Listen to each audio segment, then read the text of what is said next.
Hello, everyone. Welcome to Skype a Scientist Live. Today, on this beautiful rainy Sunday morning in Philadelphia, we are learning all about Roman toilets. So we are, this whole week, going to be talking about archaeology. We've got 5 archaeology presentations over the next 5 days. So I hope you are ready to learn about some super old stuff, something that I know almost nothing about. So today we're joined by Olga Koloski-Ostrow. She will be talking to us today about Roman toilets. And with that, please, everyone, submit all the questions that you have using our Q&A function at the bottom. We're going to have about a 15-minute presentation from Anne, and then we'll launch into our questions. So with that, I'm going to hand it over to Anne.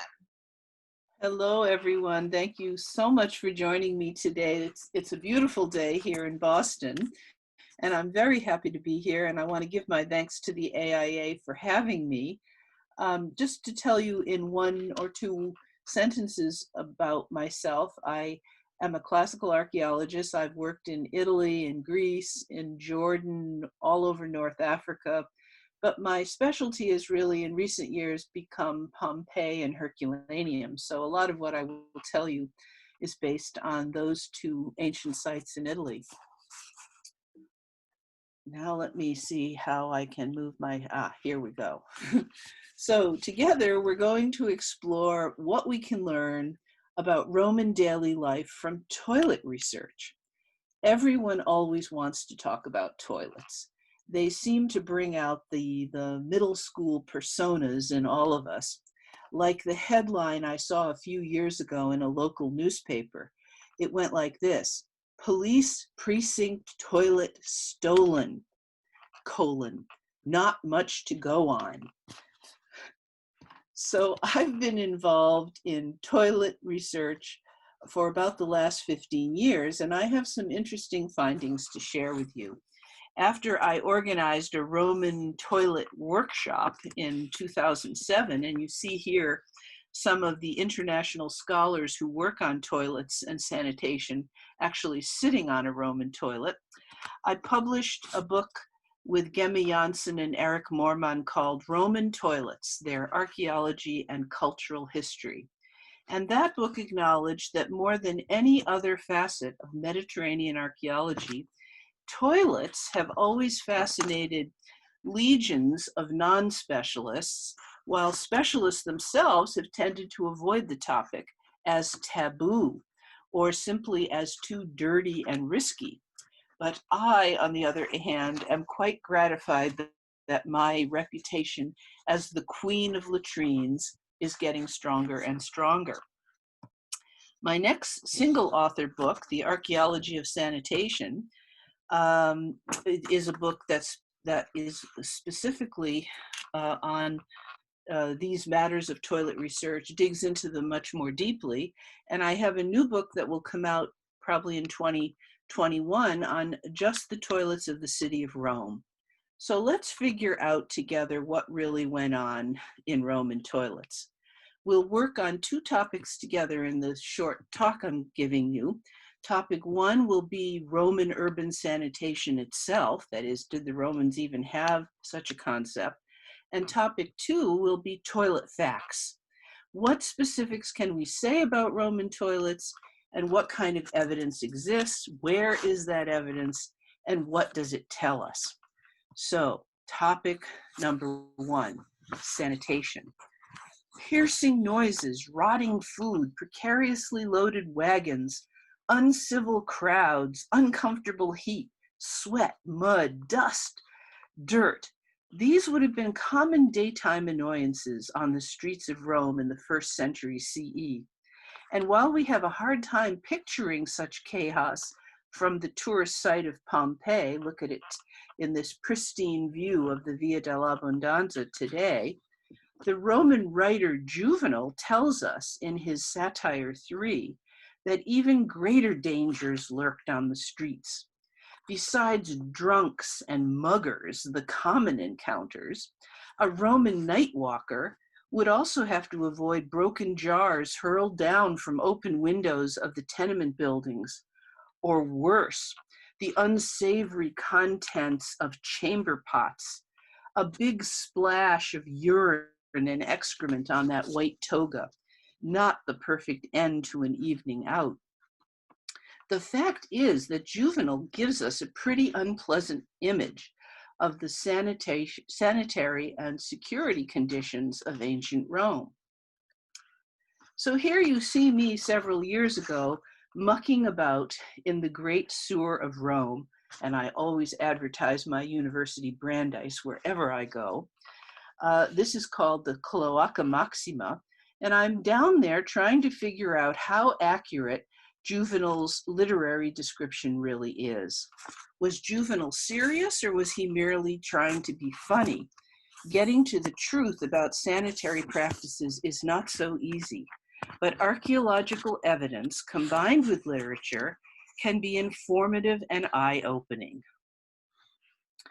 But the study of toilets and human excretory habits has had several barriers to overcome, and one of them is the taboo of the subject itself. Well, partly because it's such an unmentionable subject.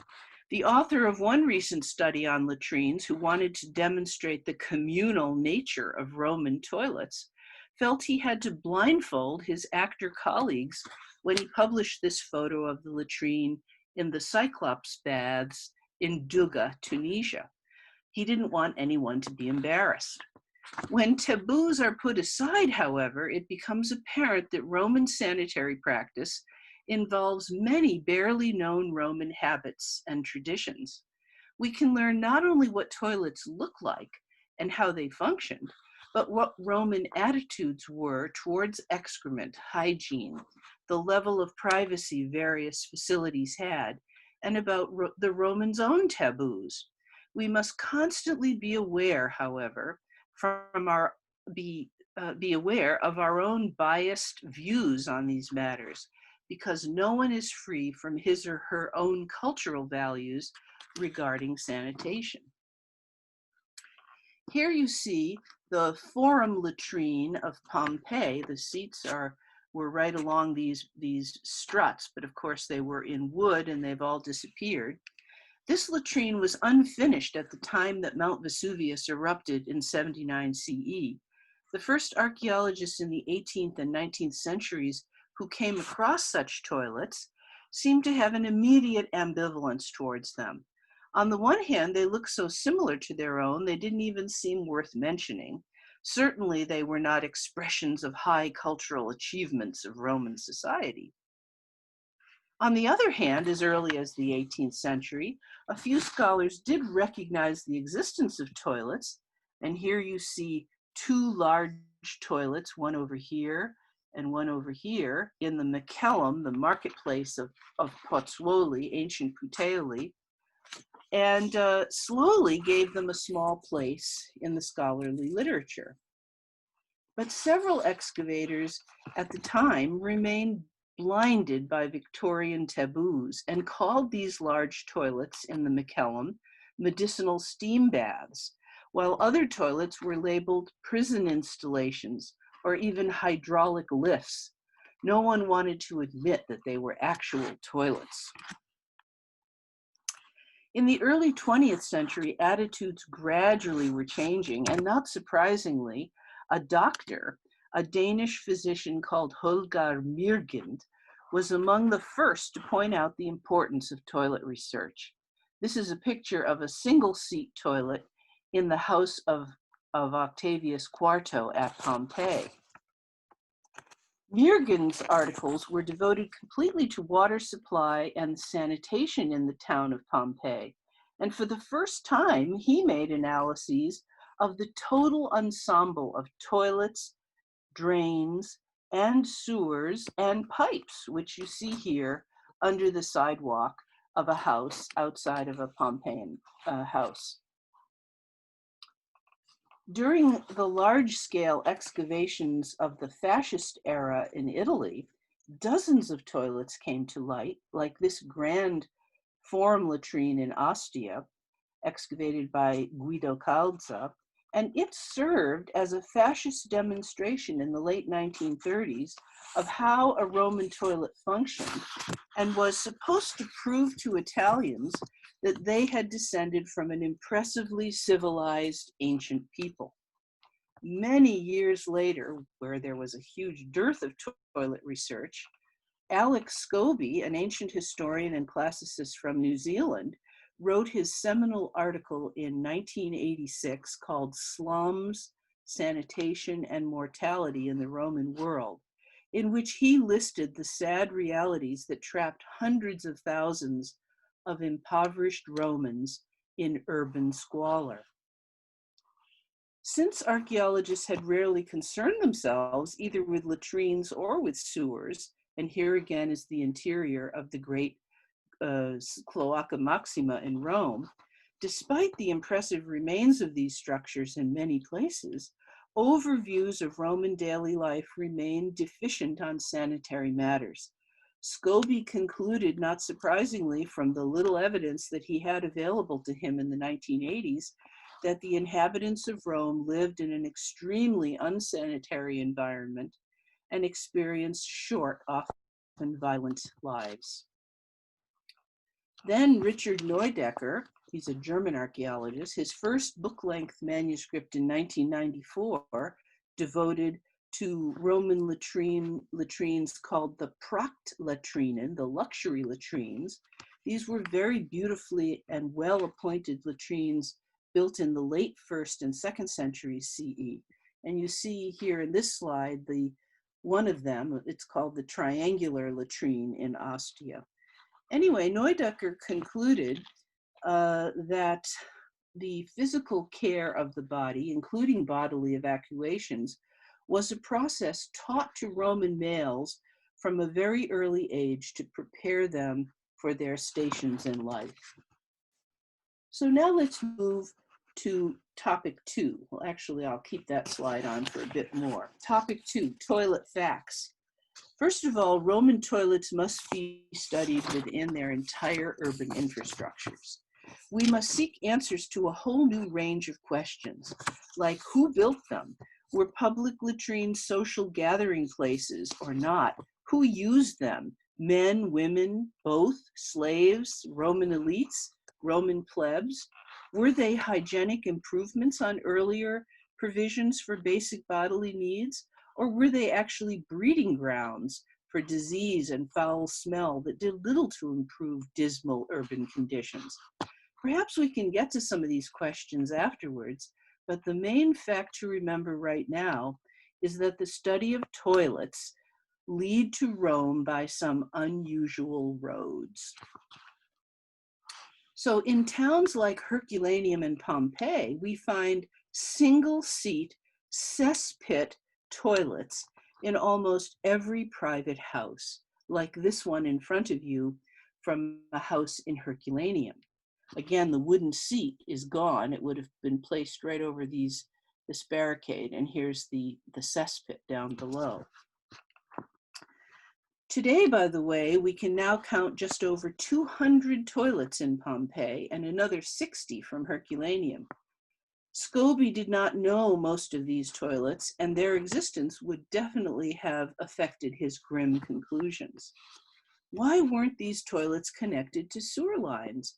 Roman sewers, it turns out, had no traps, so who could know what would climb up into a house from the sewer through the toilet? The 2nd century writer Aelian, for example, tells a great story about a huge hungry octopus who climbed up through the toilet into the house pantry of a Spanish merchant who lived in Puteoli near Naples, and that octopus ate all the merchant's pickled fish.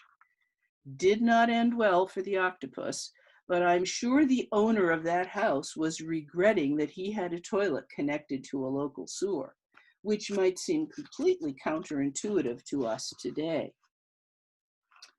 In country villas of the elite, like this villa of Oplantis on the Bay of Naples that you see here, we find multi-seater Latrines were sometimes built along with more private one-seater affairs for the elite inhabitants of such villas.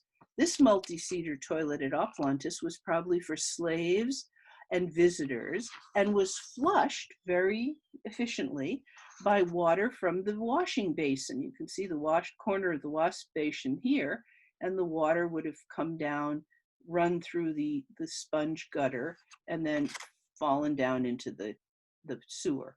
And this line in the wall shows you the level of the seats, the wooden seats that have now vanished.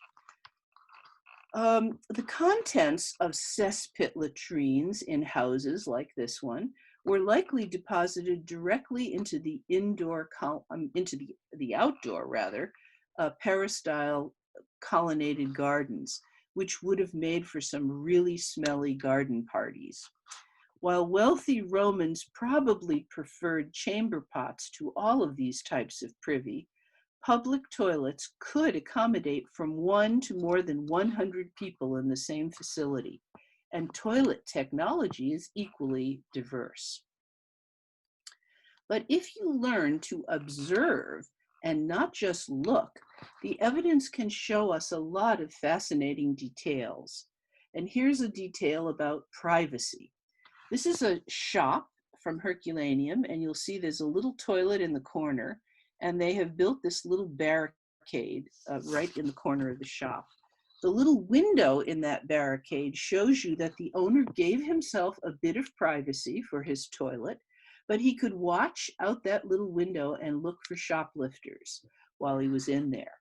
So connections to sewer lines could vary from city to city, while shapes of toilet rooms also varied. The distances between seats in public toilets, the heights of the seats, and the presence of this sponge channel that you see at the feet of my friend Jonathan here, that sponge channel never varied. We can talk about sponge sticks later, but I believe that this trench was for washing off the sponge at the end of a short stick that was kept in most public latrines as a cleaning device for the toilet itself.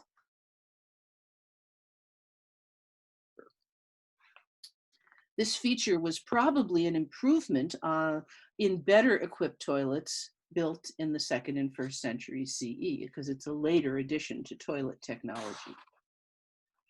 Certainly, use of public toilets contributed to cleaning up filth from the streets of Roman cities, but it must have taken decades to change old customs and to convince people actually to use public toilets instead of side alleys or gutters.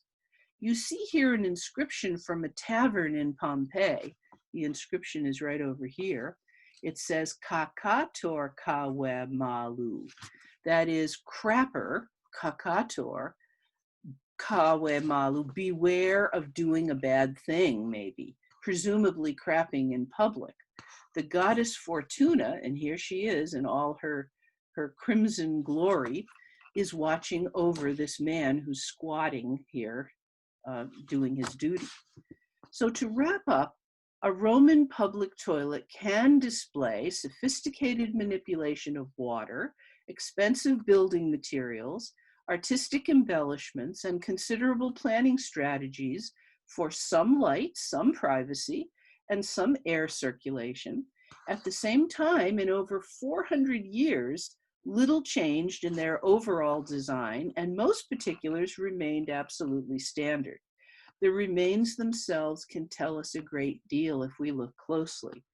I hope I've shown you that to enter the field of Roman sanitation, we must be ready to give up our 21st century attitudes and not read the evidence through the lens of our own prejudices.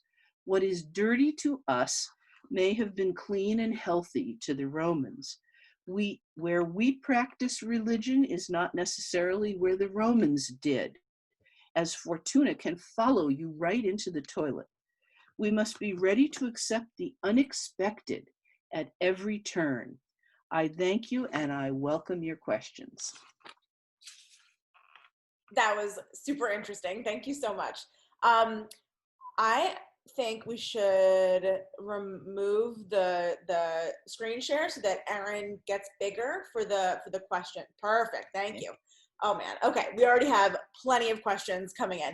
So my first question is, so you've got these kind of two options of toilet, right? You've got the one where pretty much just your excrement goes down and stays there, and then you have one where it goes down into the sewer. Is that correct? Yes, there are multi-seat toilets though that are also just cesspits, like Okay. the one in the private villas. They didn't go into any sewer. They're just a lot of excrement is falling into a cesspit, and that excrement is being dug out, every so often and Okay. used as fertilizer. That was going to be my question. What the heck happens to it? Okay, it gets dug out. I'm glad that is not my job. Yikes.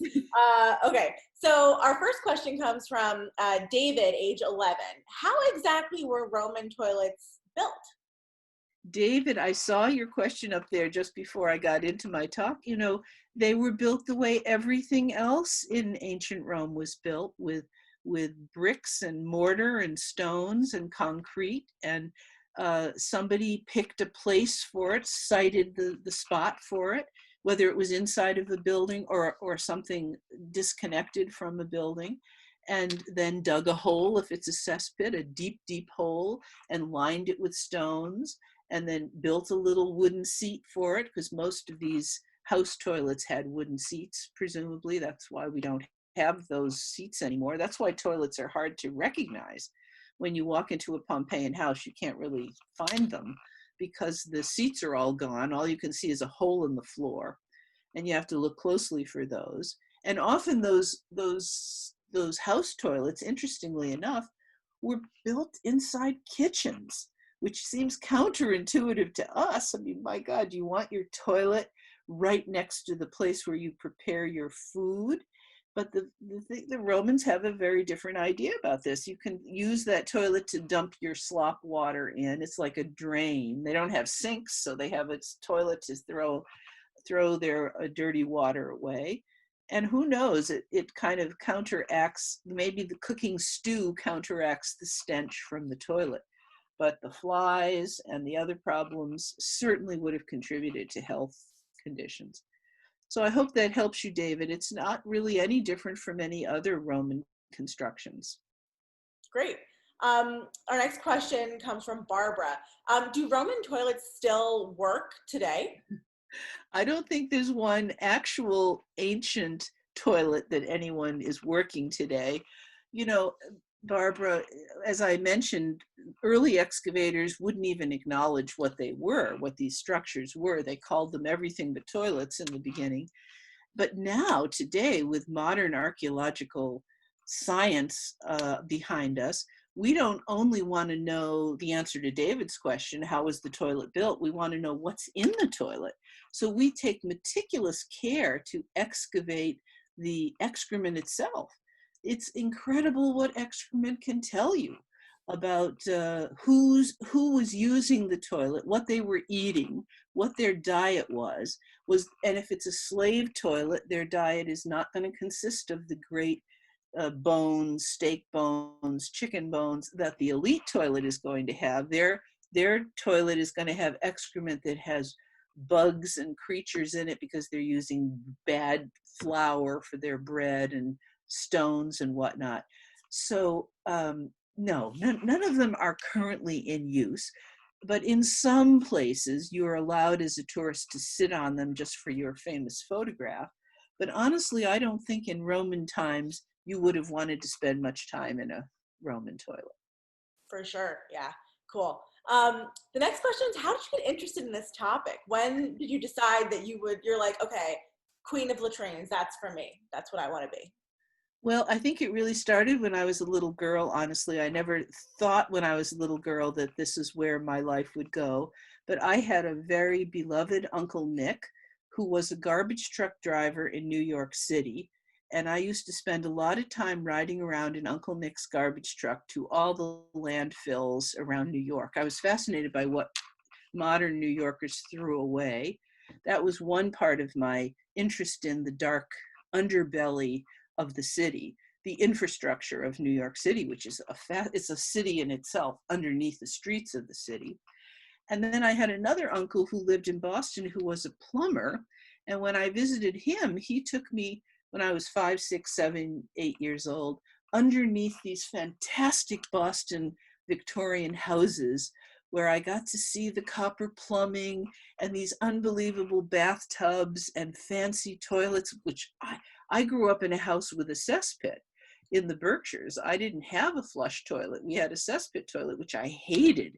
So I couldn't wait till the day where someday we'd have a real flush toilet and raise ourselves out of what in my culture was considered, the poor folks had cesspit toilets. But I think in ancient Rome, having a cesspit toilet was not a thing poor people had. It was considered more advanced in some cases than people who connected their toilets to the sewer because of the negative aspects of connecting to a sewer. So it's my Uncle Nick and my Uncle Ted and my garbage collection past and my plumbing past that just kept getting me to look at Roman cities in new ways. That's awesome. I love that origin story. That's wonderful. Grace has a question. Is there evidence of cover materials used in these cesspits, like peat moss or sawdust, to mask the smell or keep flies from getting in there? Yeah. Ash is another thing. There's not a lot of examples of this because unfortunately, for so many really centuries, toilets weren't considered serious parts of an archaeological dig, because nobody wants to talk about them or dig in them. Although I have to tell you that 2,500-year-old excrement does not stink and is not obnoxious to handle. So don't be thinking of it as the worst field of archaeology. But yes, there is some evidence, especially in places like England along Hadrian's Wall, where the environment is moist enough to have preserved some of those covering materials. You might throw a handful of sulfur on top of a layer of excrement or ash from the wood fire. I'm sure maybe that's another reason toilets are in the kitchen. You could take the wood ash and just dump it into the toilet and keep it relatively stench free and a less wet and yucky. So that's a good question. That is a great question. Yeah, thank you for asking that, Grace. Next question is, can you tell us a little bit more about the cloaca in Rome? Was it connected through the entire city? Like, where exactly did it go? Yeah, well, it is, I didn't mention this to you, the cloaca goes back really to the Etruscans. It's at like 500 BCE that it was first constructed. But what you all need to understand is that Cloaca Maxima was not constructed in order to take sewage from people's houses. What it was constructed for, it runs underneath the Roman Forum and it has various branches, later branches to it. It certainly doesn't cover the entire city of Rome today. It's a small area of Rome from the Tiber to the extent of Rome's original 7 hills. So it's within the Aurelian's wall for sure. Anyway, 500 BCE, and it was really built just to remove standing water from streets. It was a way, when heavy rains come in the wintertime, it was a way to have drains that took that water away from the city streets and out into the Tiber. And, whether the Romans were terribly savvy about, oh yeah, standing water is bad and it's potential plague territory. They didn't have germ disease. They didn't understand those things, right. But they could certainly see that stagnant water standing in the street was not a pleasant thing. And I think the Etruscans were aware of that in urban design from as early as 500 BCE. Sounds good. Our next question comes from Logan, age 6. When did modern plumbing, as we see it today, start showing up in history? Oh, that's a good question, Logan. I mean, I think it's a slowly developing thing over all of those centuries.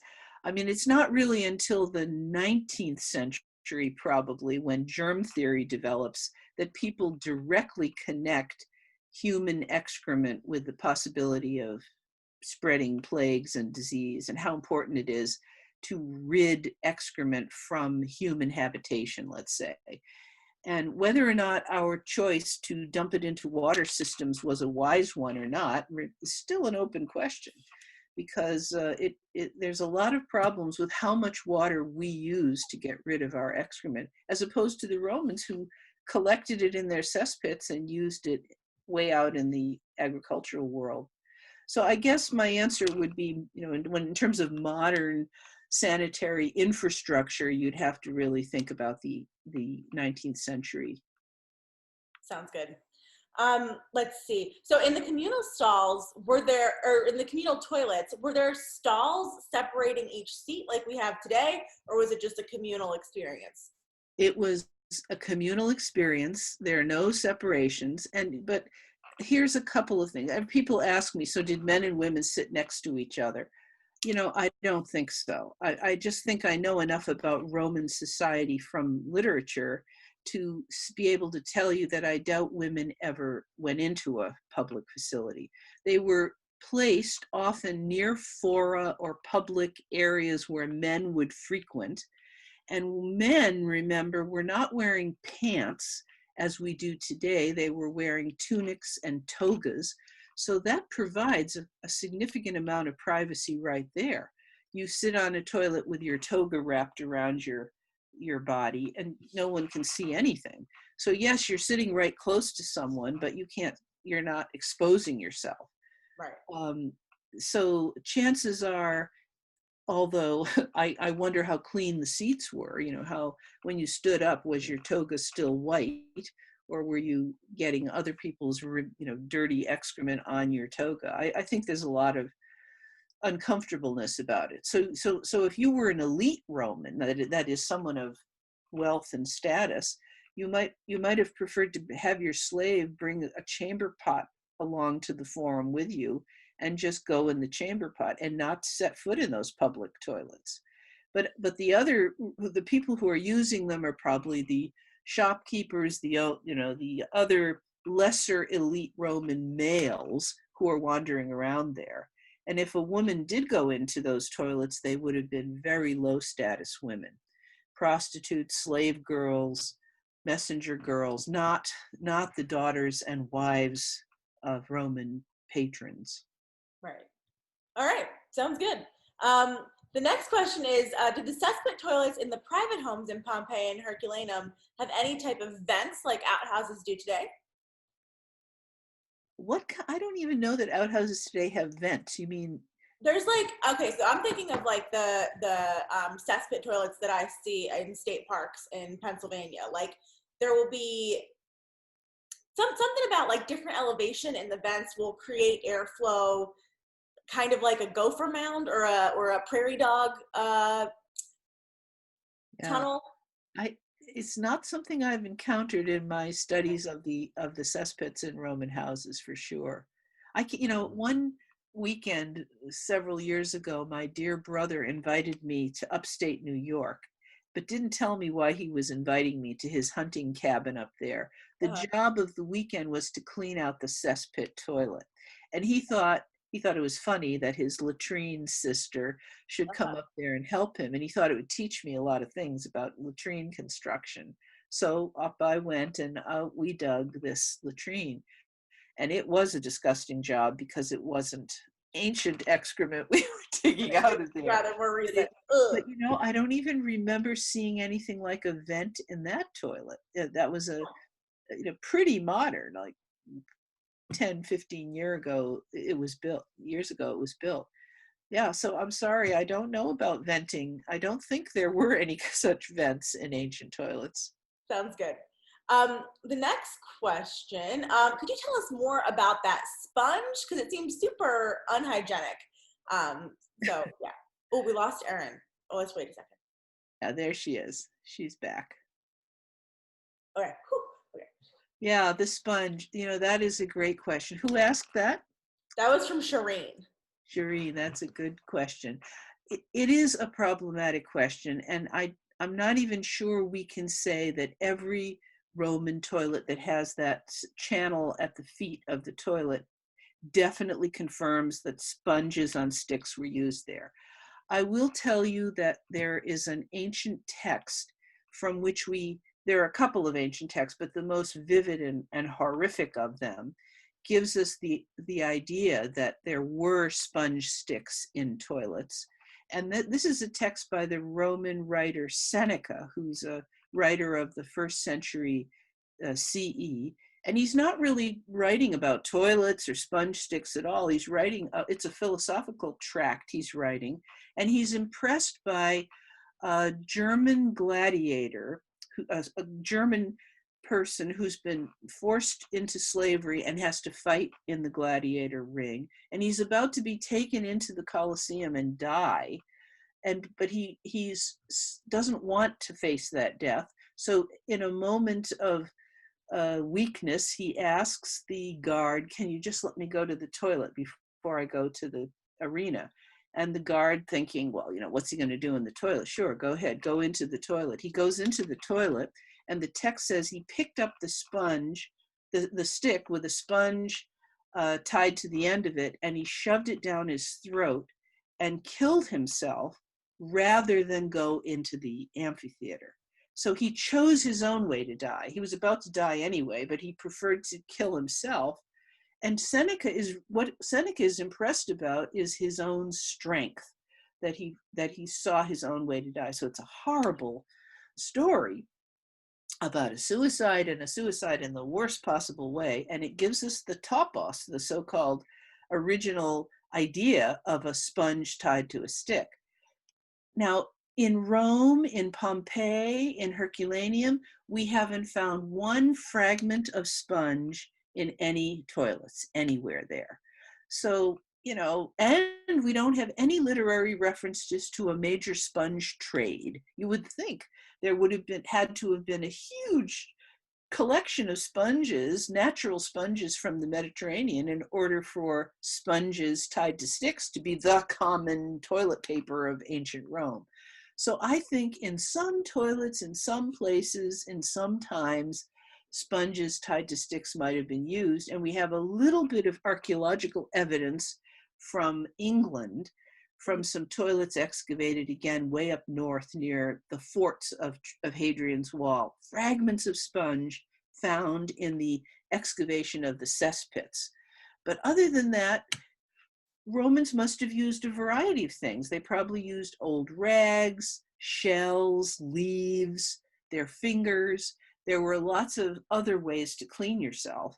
However, that topos, which is such a story you'll probably never forget and you'll have nightmares about it, is the story that gives us that hint.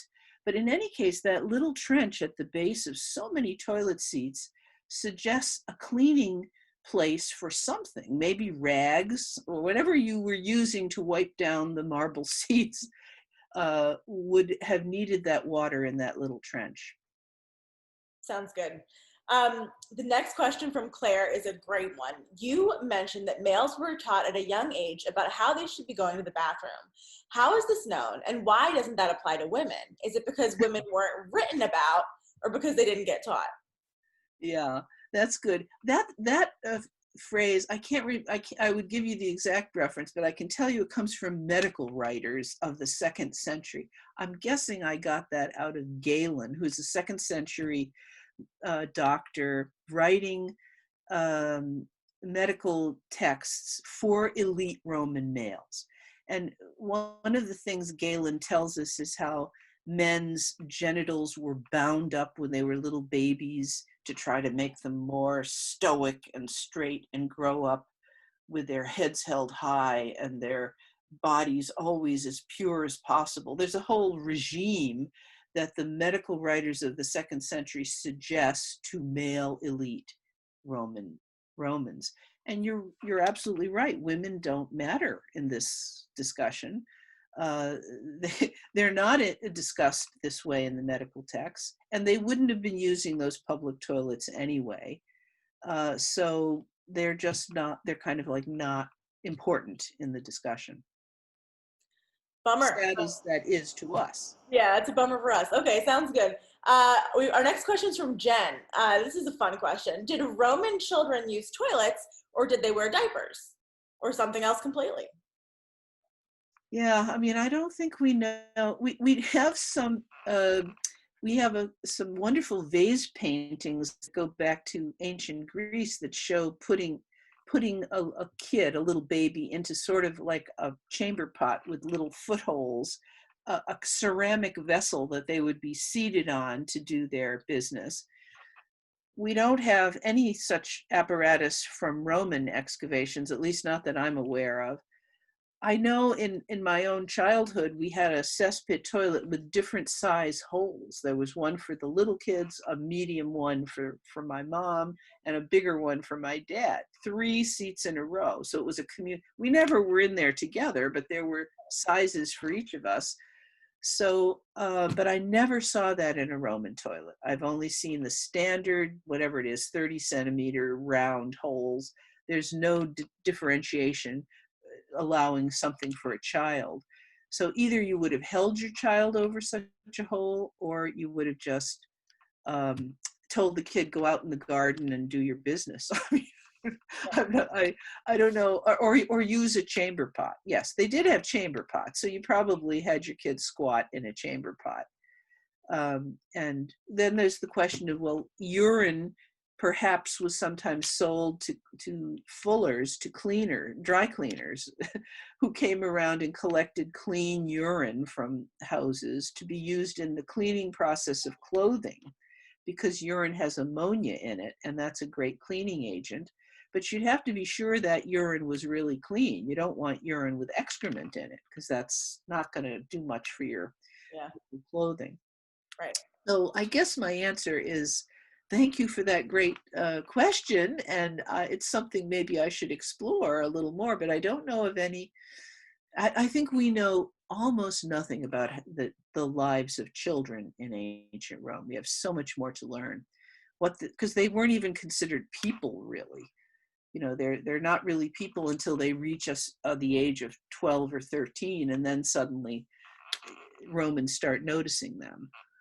Not their mothers would have noticed them, but I mean the society in general isn't really paying any attention to their needs, certainly not out in the public world. Wow, sounds good. So we try to keep these sessions to be right about 45 minutes, and we have a couple questions for you before we wrap up. The first question that we ask everybody who participates in Skype a Scientist Live is, if you had one thing that you could tell the entire world about archaeology, what would it be? You know, I saw those questions and I forgot to come up with an answer to them. So I'm going to do this right off the top of my head, and we'll see what comes out. One thing I would want everyone to know about archaeology. Yes. Well, it is an endlessly fascinating subject, and almost anything you do or think and touch during the course of your daily life might have a way in which to turn into a fascinating research question in the world of archaeology. And I myself am so moved by the Archaeological Institute's own public statement on archaeology that says archaeology is a way, of course, to understand the past, but it's also a way to inform the present, and it's also a way to inspire the future. And that's what I love really most about it. That's beautiful. The next question is, if you had, again, the attention of the entire world, and you can tell them one thing about anything, it can be as serious, big picture, or silly and insignificant as you'd like. Well, I guess it would be that that remark I made about the difference between looking and observing, because I think this affects everything in our lives. This is such a troubled world we're in right now. And in order to, a world of COVID-19, a world of great disruption in our political climate, lots of concerns about the future of academia and the future of everybody's job and whether you're going to have a paycheck. Kids in school are learning at home. So I guess I would say, try to learn to do more than just look, but to look closely, to think about the decision you're making about something. Is it coming out of an internal prejudice, or is it coming out of the way what you're observing is really a truth that needs to be followed? That's great. Thank you. Okay, is there anywhere that we can find you on social media? Anything you'd like to plug before we wrap up? Oh, I'm kind of not on social media. People keep telling me I should be. I have one half foot in the door in academia.edu, but any news about me usually comes on the website of my department at Brandeis. And I am head of the Division of Humanities. I mount a newsletter for the Division of Humanities at Brandeis. If you want to read that newsletter, it's always there on the Brandeis website. Awesome. So thank you all for these great questions. And thank you for sharing your knowledge with us today. This was super, super cool. My pleasure. And Erin, thank you for signing for us as always. And everybody at home, tomorrow at noon Eastern, we are going to be talking about leprosy in the lab and looking at really old skeletons to kind of figure that whole thing out. So we hope to see you all there. Please bring your curiosity with you, and we'll see you back here tomorrow. Thank you again, Anne, for sharing your knowledge with us, and Erin for signing. We really appreciate your time. And thank you everyone for coming. You and